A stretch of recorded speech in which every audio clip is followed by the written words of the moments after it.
दुनिया में कोरोना का कहर थमने का नाम नहीं ले रहा। दुनिया भर में अब तक 99 लाख से ज्यादा लोग कोरोना वायरस से संक्रमित हो चुके हैं। इनमें से 4,96,000 से ज्यादा लोगों की मौत हो चुकी है।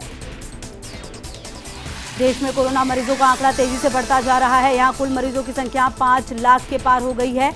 वहीं करीब 15,600 से ज्यादा लोगों की कोरोना से मौत हो चुकी है।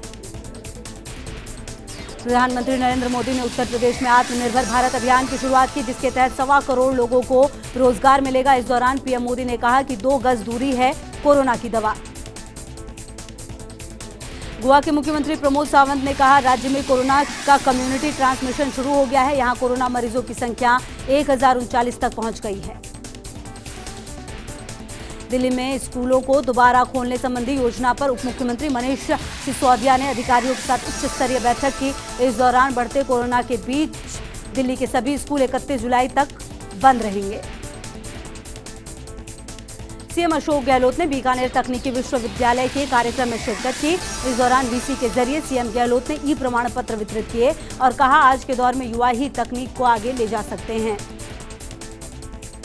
प्रदेश में लगातार बढ़ रहे कोरोना के मामलों पर चिकित्सा मंत्री डॉक्टर रघु शर्मा चिंतित। कहा, अनलॉक के बाद बढ़े मरीज, लेकिन उसी गति से मरीज ठीक भी हुए। अमेरिका ने चीन की कम्युनिस्ट पार्टी के अधिकारियों पर वीजा प्रतिबंध लगाने की घोषणा की। विदेश मंत्री माइक पोम्पियो ने इस कदम की घोषणा करते हुए कहा, वो राष्ट्रपति डोनाल्ड ट्रंप के आदेश को लागू कर रहे हैं। लद्दाख में भारत चीन झड़प पर सोनिया गांधी ने केंद्र सरकार से सवाल पूछा। सोनिया गांधी ने कहा, जब घुसपैठ नहीं हुई तो 20 जवान शहीद कैसे हुए? सच तो यह है कि चीन की सेना ने लद्दाख में घुसपैठ कर कब्जा किया है। अब मोदी सरकार हमारी जमीन को खबर कैसे वापस लेगी, इसका जवाब दे। भारत और चीन के बीच जारी तनाव के बीच लद्दाख में एलएसी पर आर्मी और एयरफोर्स ने युद्धाभ्यास किया। इस दौरान भारत के फाइटर प्लेन आसमान में गरजते दिखाई दिए।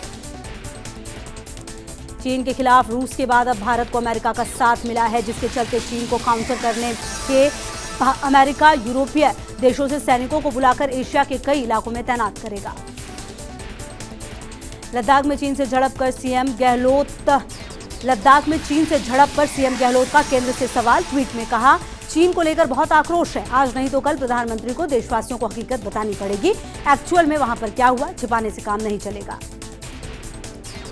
लद्दाख सीमा पर भारत और चीन के बीच गतिरोध बढ़ता जा रहा है। गलवान घाटी के बाद चीनी सेना ने पेंगोंग झील के इलाके में अपनी तैनाती बढ़ा दी है। फिंगर 4 और 5 के बीच चीनी सेना ने अपनी तैनाती बढ़ाई है। चीन में भारत के राजदूत विक्रम मिस्त्री की खरी बीजिंग तय कर ले संबंधों को किधर ले जाना चाहता है।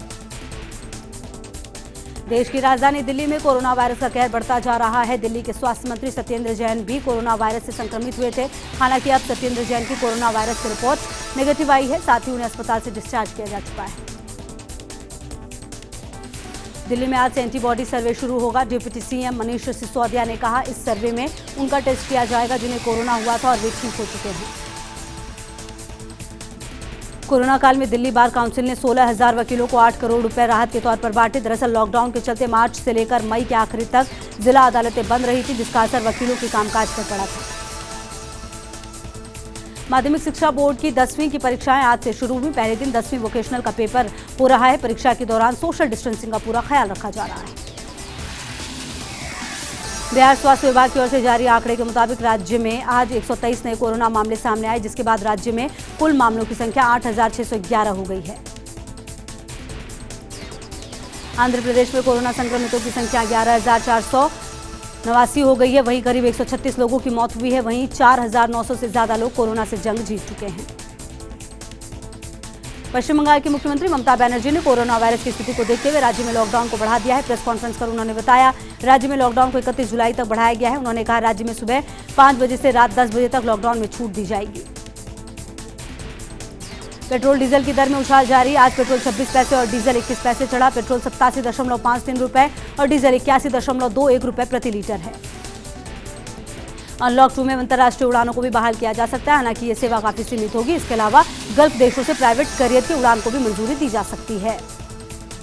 पाकिस्तान और इंग्लैंड के बीच होने वाले टेस्ट सीरीज को लेकर पाकिस्तान रविवार पहुंचेगी पाकिस्तानी टीम। इस दौरे से पहले सभी खिलाड़ियों को एक बार फिर कोरोना टेस्ट से गुजरना होगा। देश में कोरोना वायरस की स्थिति को देखते हुए केंद्र सरकार ने सभी अंतर्राष्ट्रीय हवाई सेवा को बंद रखने का फैसला किया है।